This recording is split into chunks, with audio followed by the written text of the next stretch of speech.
Howdy everybody, Bill Sky, the assembly guy here today. It's been a while since I've done a video because I've been concentrating on some other content on YouTube regarding computer technology. Take a look at it. COBOL is one of the things that I'm doing. I'm about to get started with Linux as well as Fortran. So these are topics that every developer should know. There's opportunities out there like crazy for those languages, so take a look at those. But back to what we're doing here today. What we're going to do today, long promised, is that we're going to do a video on how to create a random access file. By random access, I mean you don't have to start at the beginning and go to the end to read the last piece of data at the end. You can just jump to the end. You can jump to the middle. You can jump to the beginning. You can jump anywhere you want in the file. But before that, I would like to do a little drawing and show you what random file access is all about.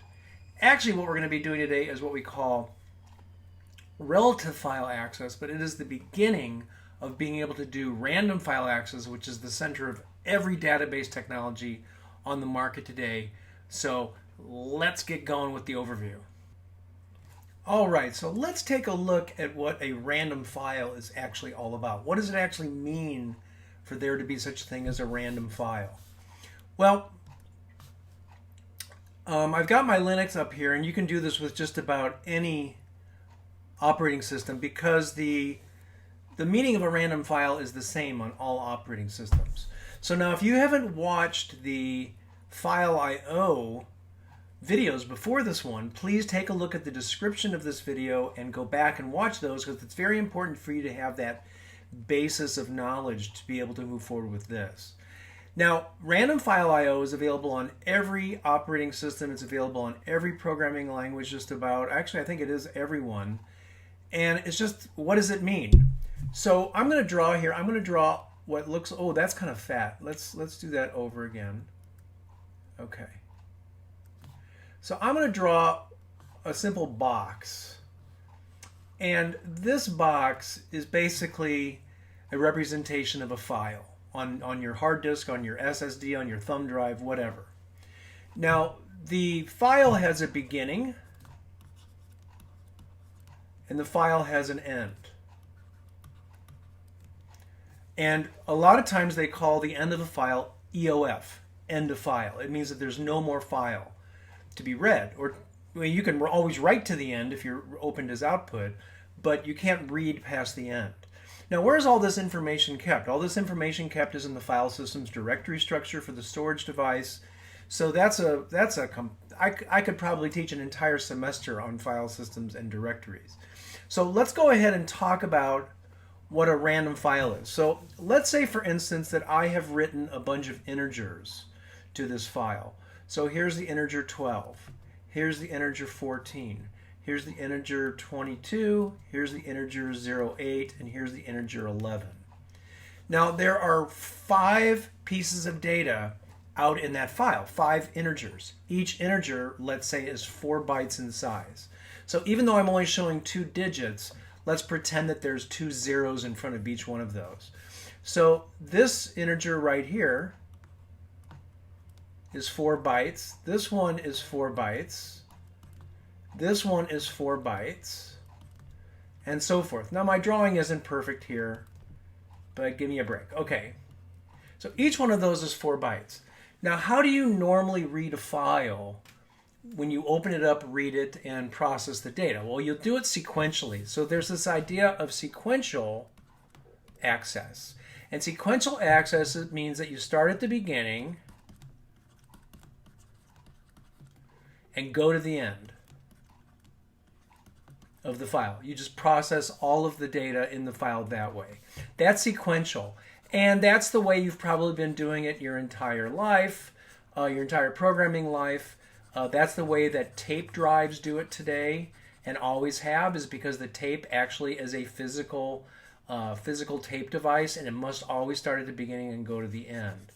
So let me go ahead and erase this. So what random file access is that there's a number of steps that you do. Instead of starting at the beginning, on random, instead of starting at the beginning, you position the read pointer to the location in the file that you want to read. Let's say, for instance, that we want to read the third item in the file. We want to read this 22. Now, we don't know it's the number 22 necessarily, but we want to get to there. So you position the read pointer. Now, every file, when you open a file, it has a read pointer, and that read pointer points right there. Okay? So if you want to read that, item, you position the read pointer there, and that's what that green arrow is. It's basically the read pointer. And how do you do that? Well, you say, I want to get the third item. Each item is 4 bytes wide. The first item is at position 0 in the file. The second item is at position 5.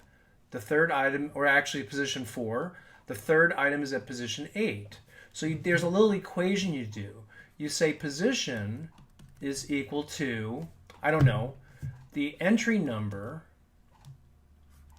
minus 1 times the size.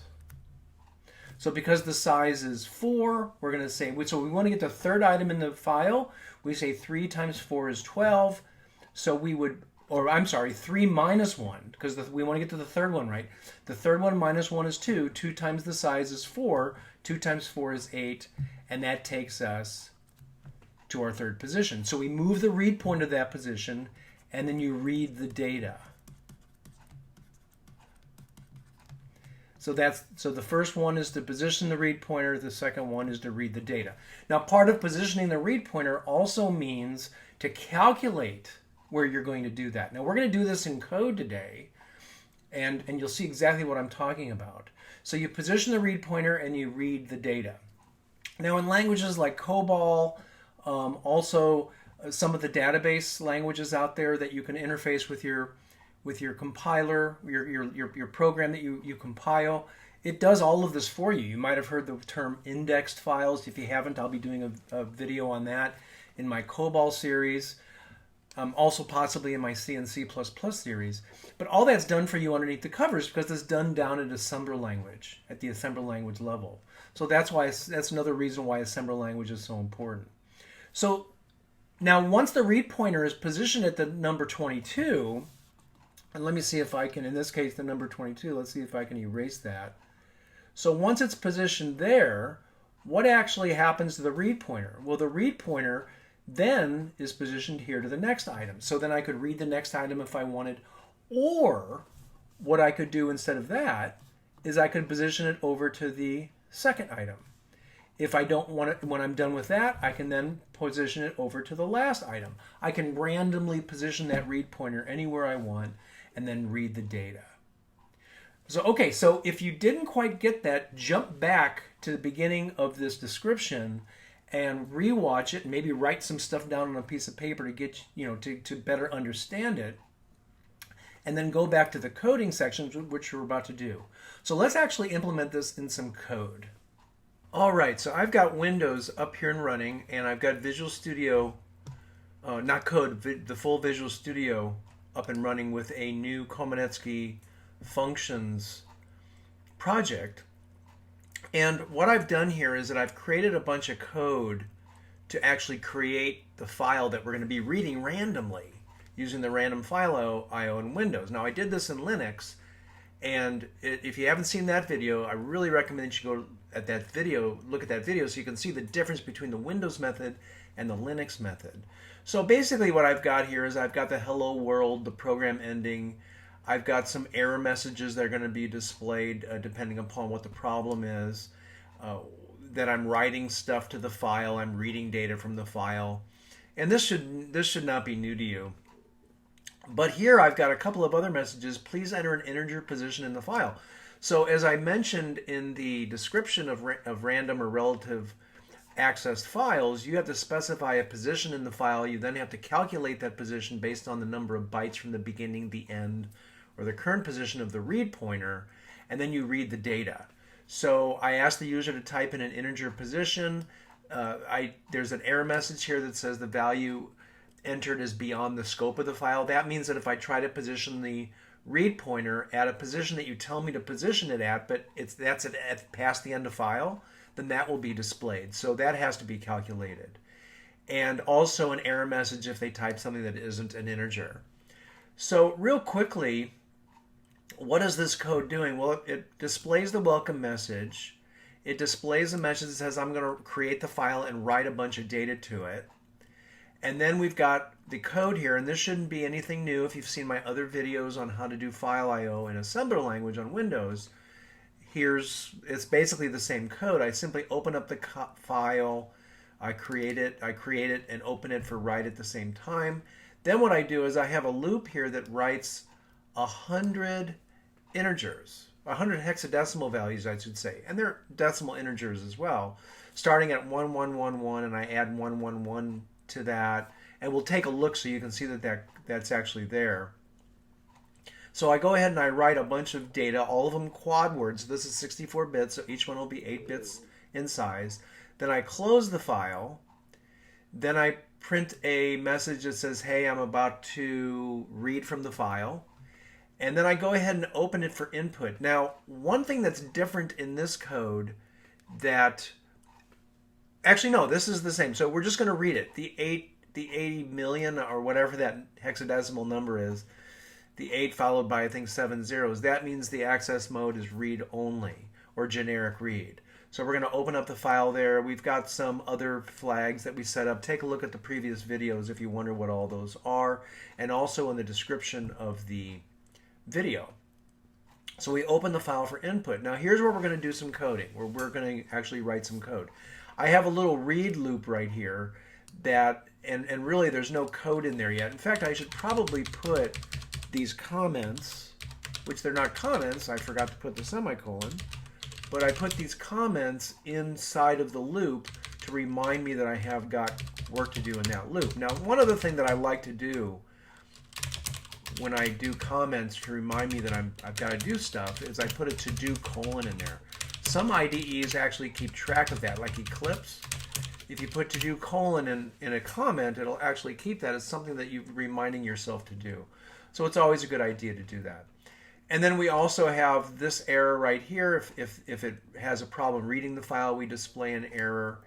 And if they type in an invalid value, so if I ask them to type in a number, you know, an integer number, but they type in ABC, then we'll display that message.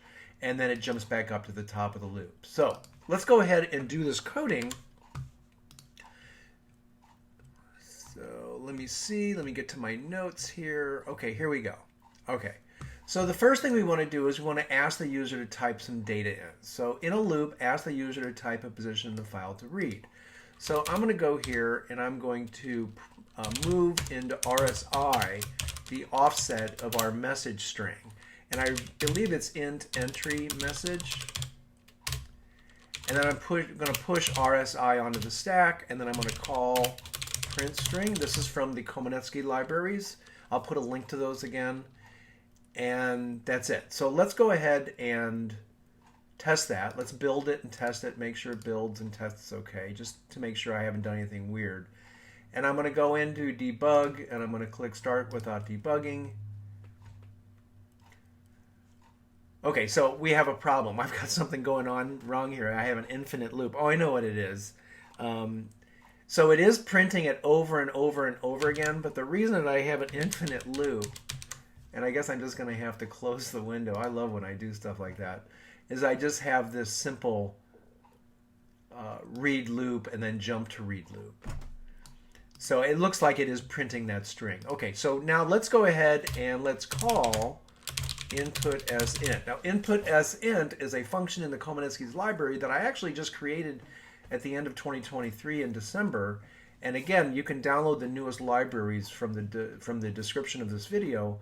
And what this does is it allows the user to type a signed integer, and the result goes into the register RAX. The same is available for 32-bit. The result will go into EAX.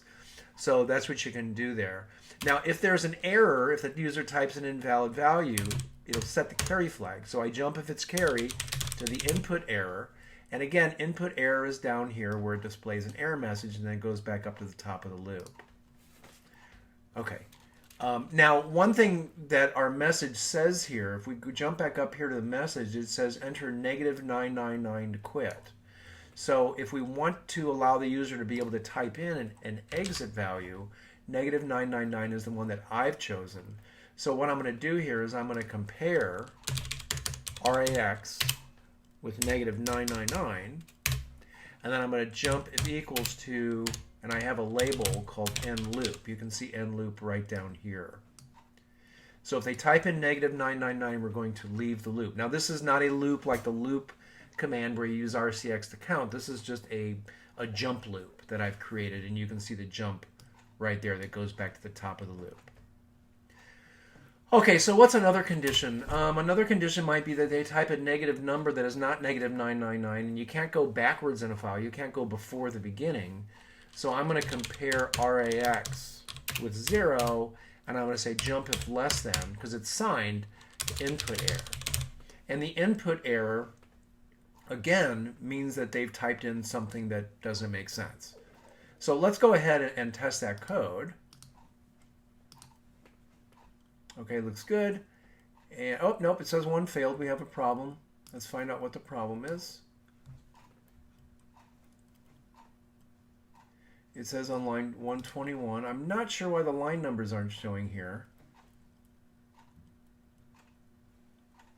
So let's find our error.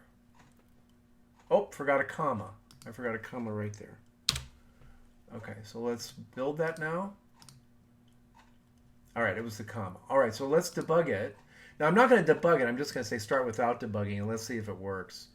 Okay, so please enter an integer position. I'm just going to type in ABC. Good. Gave me an error message. I'm going to type in negative 10. Good. I'm going to type in 200. No error message, so it just went back up. I'm going to type negative 999, and the program ends. Awesome. Now, one thing I haven't shown you is the actual data that we created here. And let's go ahead and take a quick look at that. Now, Visual Studio is kind of weird where it puts stuff. So I think we have, yeah, my project random file reads. Let's go into that. And I believe it'll write the files into this. Nope, it's not there. I'm always having to go through the same thing. So there, X6. Oh, there it is right there. So I'm going to go ahead and open this with, and I think I do have a hexadecimal viewer. I think it's called HXD. Oh, I don't actually have that installed. So let's go ahead and download that. And this is a good thing for you to take a look at. So let's download HXD. And this is a Windows hexadecimal file viewer. And I don't like getting it from other locations. So I'm going to get it from the,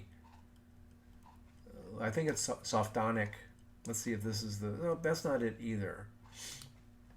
So let's go, I'll put this link in the, oh, there's so much garbage out there. Yeah, HXD. Let's see if I click on that, if that'll take me to the website. Yeah, this is it. So this is the actual website. So I will put this URL in the description. And let's go ahead and download this. Again, they don't make it easy to find it or download. So let's go there, and it looks like this is it right here. So download page. And let's download it from, just because we're in the United States, or I'm recording this in the United States, let's download it from a US mirror. Huh, it doesn't even look like there is a US mirror. That's weird. So let's download it from an English mirror. Okay, here it comes. All right, so let's go ahead and install this.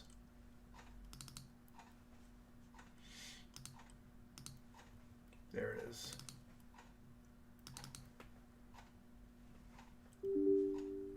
So it's always good as an assembly language programmer to actually, or any kind of a programmer for that matter, to have some kind of a hexadecimal viewer or editor. And this one, you can actually view and edit a file. It's kind of neat to be able to mess around with different types of data types or file types. Okay, so I went ahead and told it to start up here.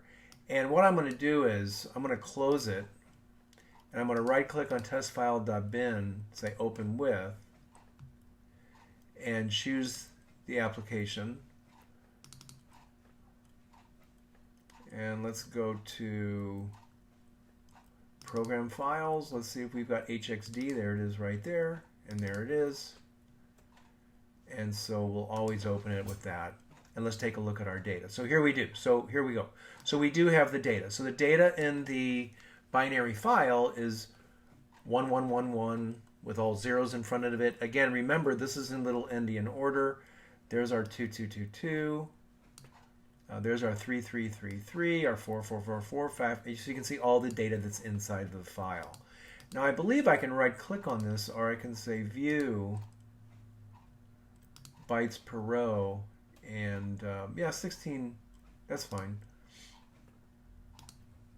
I can, I can change things, how many bytes I want to see per row. I can even change the number of bytes per word. I don't have that in front of me right now. Byte group size, I can say I want to look at 8 bytes at a time. Now again, the reason why it's not 000001111 is because it's stored in little endian order. So the hex viewer might actually be able to do it that way as well. But anyway, so my point is that you can see the data that we did save into that file. And that's the data we're going to be reading. So this first one will start at position 0, offset 0 bytes from the beginning. This will start 8 bytes from the beginning. This will start 16 bytes from the beginning. This will start 24 bytes from the beginning, because each one is 8 bytes in size, because that's what 64 bits is all about. Okay, so let's go ahead and close that. So now that you've seen that data. Okay, so you see now what we have to do is that now that we have the user typing in an integer, a position in the file, now we have to calculate the position in that file. Now I'm done with number 1, so I'm going to get rid of the to-do, and I'm going to go ahead and calculate the position in the file. Now this is actually pretty simple, because what you have is when you call the input signed integer function that I wrote, RAX or EAX if you're 32-bit, RAX will contain the position that the user typed in. So all I have to do is I have to move into RBX the size of each value or each piece of data in the file, and then I just say multiply RAX by RBX. And then that's what we get. And then we get the actual position from the beginning of the file in bytes to the item that you're looking to read. So I'm going to go ahead and turn off that to do. And now let's position the read pointer. Now remember, in the diagram that I drew, there is a read pointer that you have to move. So what we're going to do there is I'm going to move into RCX the handle of the file that we're reading. And that is input file handle. I stored that when I created the file, and then I opened it for input. I actually stored that handle in input file handle. Now that may be something that we didn't really look very close at, but here's the code right here that I did, and that was also in a previous video. So it shouldn't be new to you. And if you just stumbled upon this video and you want to take a look at these previous videos, then go ahead and just look at the links to the previous videos in the description, and you'll see that there. Okay, so we're going to move RCX to the input file handle. Then I'm going to move into RDX. RAX. Now RAX, that is the position from the beginning. Position to move the pointer to. Then I'm going to move R8, 0H. This is the upper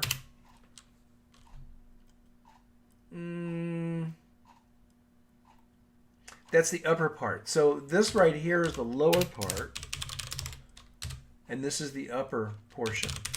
And so what I mean by that is that when you're specifying how far to move the pointer, there's two arguments. There's the upper portion and then there's the lower portion, because it's not 64 bits, it's 128. So you can move a file. A file can be so large that you need 128 bits to specify the file location. So we've got an upper and a lower. So we put the lower in RDX and we put the upper in R8, which is 0, because we don't have a file that's that big. And then we're going to go ahead and move into R9, 0H. Now what does that mean? That means 0 is the beginning of the file. 1 is the current position of the read pointer. Now in this case, we just opened the file, so we could do a 1, but I always want to do it from the beginning, because if the user selects the first one, then they select the 90th one, then they select the 40th one, you can't really make it the current. So that's the current. And then there's one more, 2, that's equal to the end. So that means where do we start moving the pointer from? 0 means we start moving it from the beginning. 1, we start moving it from where it is right now. And 2 means we started at the end. And if you took a look at the assembler language appending video, you'll see the use for that. We use that in there. Okay, and then I'm going to say call set file pointer. Okay, and then based on this, the return of that call will be RAX will contain the position in the file the pointer is located. Okay, so let's go ahead and save and build that. And let's just go ahead and run it just to make sure that it doesn't die strangely. Okay, good. All right, looks good. All right. So that is positioning it. So we're done there. Okay, so the fourth thing that we need to do here is we need to now read the data and display it. That's the last thing that we really have to do here. All the other code is there. So what we're going to do is let's go ahead and do that. Now I already showed you how to do that in a previous video, but let's walk through it again. So I'm going to move into RCX, the input file handle. I'm going to move into RDX, the offset of int value. Now, this is where it'll be stored. Where will the red value be stored? And this is a variable that I set up in the data section that is just a quad word because every one of our values inside the file is 8 bytes. So we've created an 8-byte variable to read it into. Then we move into R8, the number 8, and this is the number of bytes to read. Let's type this in right. And then let's move into R9, the offset of total read. Now this will tell you how many bytes were actually read. So that's what's going to go into total read. It has to be the address of an 8-byte quad variable. And then I'm going to move a quad word pointer, RSP plus 32. We'll talk about this in just a second. 0. This is simply not used. Okay, it's something reserved from Microsoft. We don't use it here. And then what we're going to do is we're going to call read file. So actually read the data.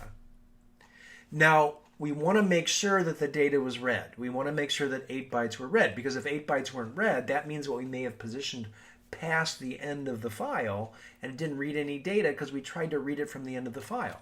So to do that, we're going to move into RAX, the total read. If you remember,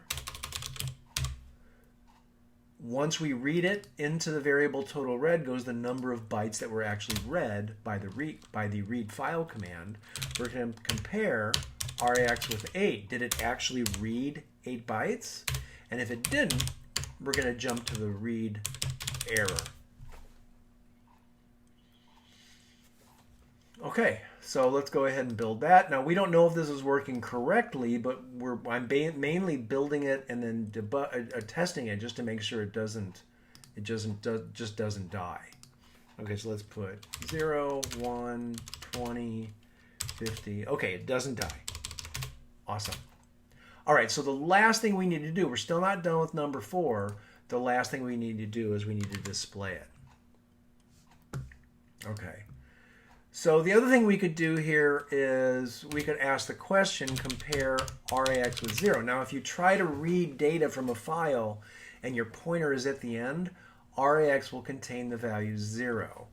And that's pretty much what this does already right here. So I don't really think we need this. I have this in my code, but I don't really think you need it there. So let's go ahead and leave that out. We don't want to put in more code than we need. Okay. All right, so now let's go ahead and print it. So what we're going to do is we're going to move into RAX the int value. Now what is the int value? The int value is the variable where we read the data into it. Then we're going to push RAX. Then we're going to call print string.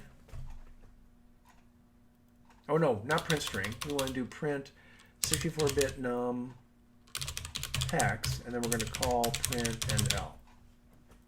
So let's put some comments in here.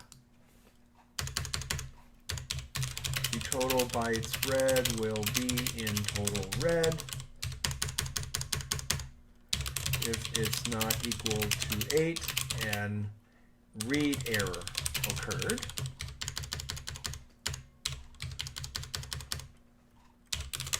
Let's print the value read from the file.